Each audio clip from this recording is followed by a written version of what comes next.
My name is James Glasbey, and I'm an NIHR Doctoral Research Fellow in Global Surgery, which is the intersection between global health and surgical care. I'm a general surgery registrar in the West Midlands and sit as a leader in lots of different collaborative research groups, is where I've found my home. I also am very interested in clinical academic careers and sit as a mid-level trainee representative on the Clinical Academic Training Forum, which looks after academic training in the UK.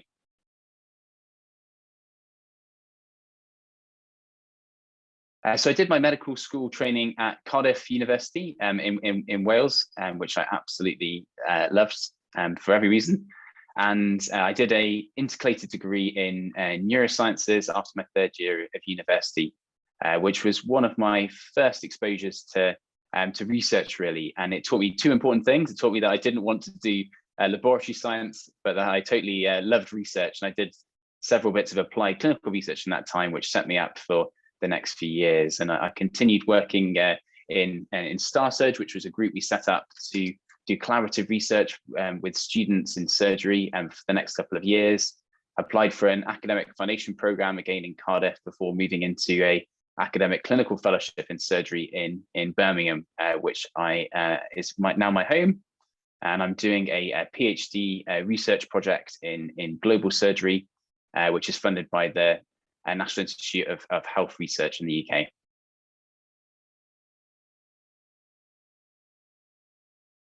My main interests at the moment are in global health, which takes a kind of economic, political, social perspective on the way that health is delivered in an equitable, affordable, and sustainable manner around the world.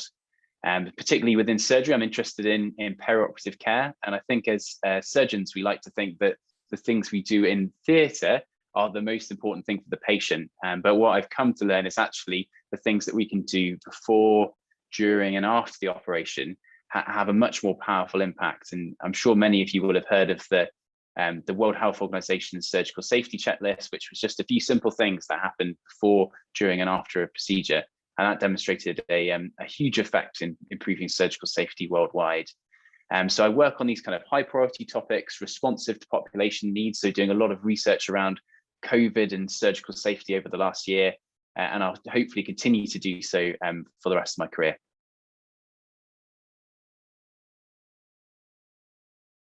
A typical week in my role as a PhD researcher, well, I work in global health, which perhaps typically pre-COVID may have involved quite a lot of site visits to work with researchers in different countries. But during the pandemic, what it's meant is lots of different meetings and forums to work with a diverse community of people. So to take this week, for example, I think I've got a day working on my PhD thesis research and doing some kind of complex statistical analysis based on a recent course that I've attended. One day this week, I'm presenting at a conference in a prize session with some of the research that I was delivering last year. One day, I'm helping to chair a meeting within a trial management group, which is halfway through delivering a big multi-center international study. So I spend my days really working with other people and both in my immediate environment and talking things over with friends and colleagues, remotely delivering and collaboratively working together to create kind of high impact global health research. And I also spend probably 10 to 15% of my time working with patient groups and reaching out into the community, either by doing work around dissemination or at the very earliest stages, kind of prioritization and protocol design, to ensure that what we're doing is really meaningful for patients.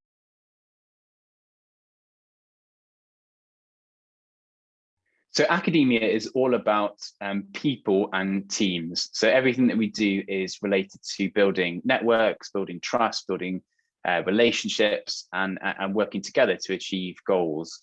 And so the greatest challenges in a role are navigating that environment where there is quite complex political structures and quite complex, not hierarchies, but quite complex team dynamics that you have to work with, and working across really diverse multidisciplinary teams. So for example, today I've had a call with a health economist, a statistician, and a surgeon in rural Ghana, and working with that range of different people and getting the most out of those conversations is a skill set, which I think is fundamental to academia. So that's probably the funnest part and the biggest challenging to working in a research environment.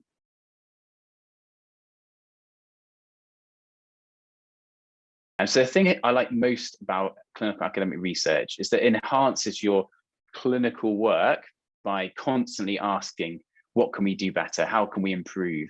And through that comes a multitude of benefits. So you meet people from all around the world and work with people from lots of different specialty backgrounds.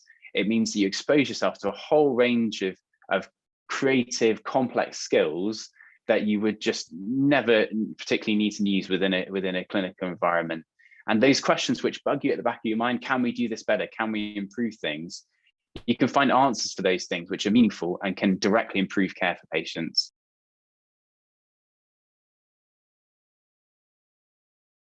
So clinical academia is challenging, and anyone that tells you that it's not is hoodwinky.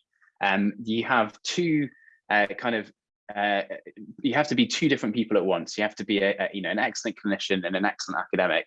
But there's a huge appeal to the academic side of clinical practice, and that is that it enriches your life and allows you to use skills that you'd otherwise not have access to. So in any one week, perhaps you have fixed clinical commitments and then travel to a conference in the UK or abroad. Perhaps you'll talk to 7 different people from 7 different backgrounds. And there's something immensely rewarding about academic achievements, such as grants and publications and presentations, which translate into patient benefit. And when you see research that you've created, which is adopted into guidelines or clinical practice, that sense of fulfillment, I think you could never get from just treating one patient in your frontline practice.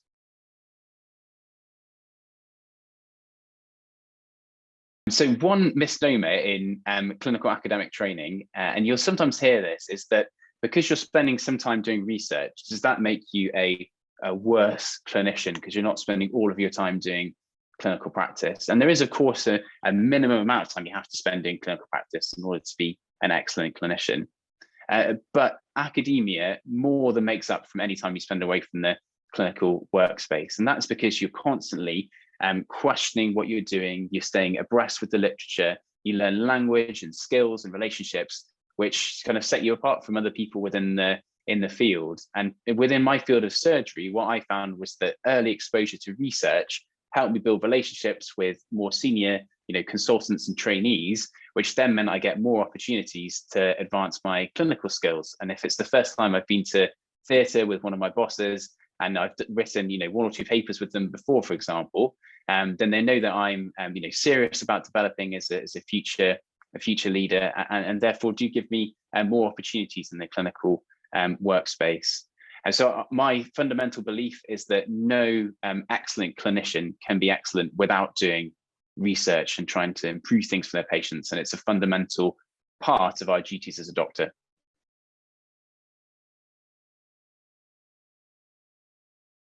I believe that every patient should have the opportunity to be involved in a high quality, hopefully randomized clinical research study.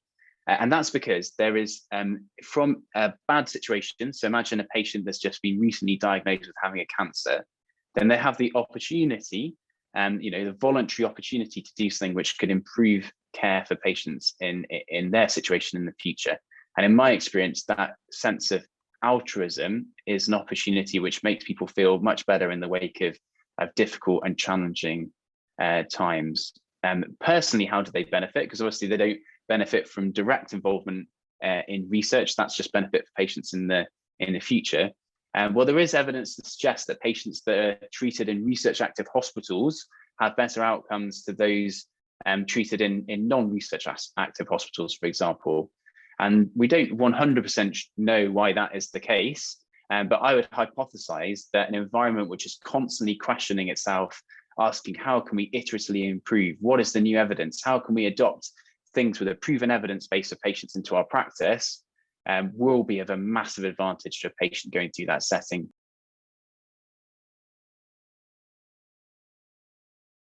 Well, number one is that you have to have had a huge academic background before you take a transition into a clinical academic career at any career stage. So I hear very talented medical students that have perhaps had not very much research exposure in the past saying, oh, I can't apply for an academic foundation post because I haven't written 10 papers in medical school. And the same goes for when you're a senior registrar and say, actually, I can't apply for this academic post because I haven't got a very strong research background. And the truth is that these pathways are flexible.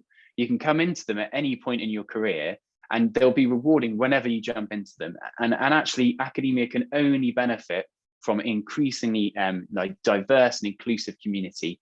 And funders recognize that, people that allocate posts recognize that. And I thoroughly recommend anyone getting involved at whatever stage they're at, regardless of their background, if they've got that sort of passion and drive to pursue it. The second, perhaps, is related to the way that clinical and academic careers combine. And some people believe that people spending time outside of clinical workspaces reduces their clinical excellence in doing academia rather than doing 5 days a week or 7 days a week of clinical work.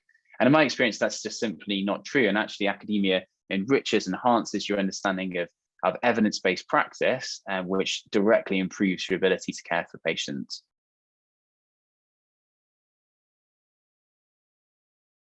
There's uncertainty at every single stage. So if you're designing a new project, you don't know whether it will work. You are putting in a grant application.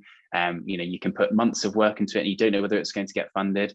You submit your paper to a journal and you don't know whether it's going to be successful, where it's going to end up. And then it gets published and you don't know whether or not it's ever going to benefit patients. So the way of dealing with uncertainty in clinical academia is to leverage unfair advantage at every one of those steps, to borrow a turn of phrase. So when you're prioritizing research, actually talk to the community that you're working with and work with patients and researchers and clinicians to make sure you've identified a topic which matters to people. When it comes to grant applications, build a team around you of world-class statisticians and health economists and clinicians and trial managers or whatever else you're working with, and help work with them to help you create something which is team focused and is a really kind of world-class application. When it comes to submitting things to journals, use that network and work together as a team to create something that's really meaningful. And when you disseminate your work, then again, work with patients and charities and the media and the journals and social media, and really try and make this kind of package of effort which reaches out to as many people as possible. And by focusing your effort to work collaboratively at each of those stages, then you avoid or at least mitigate against some of that uncertainty. But of course, it's always still there. And that is part of the excitement of being a clinical academic.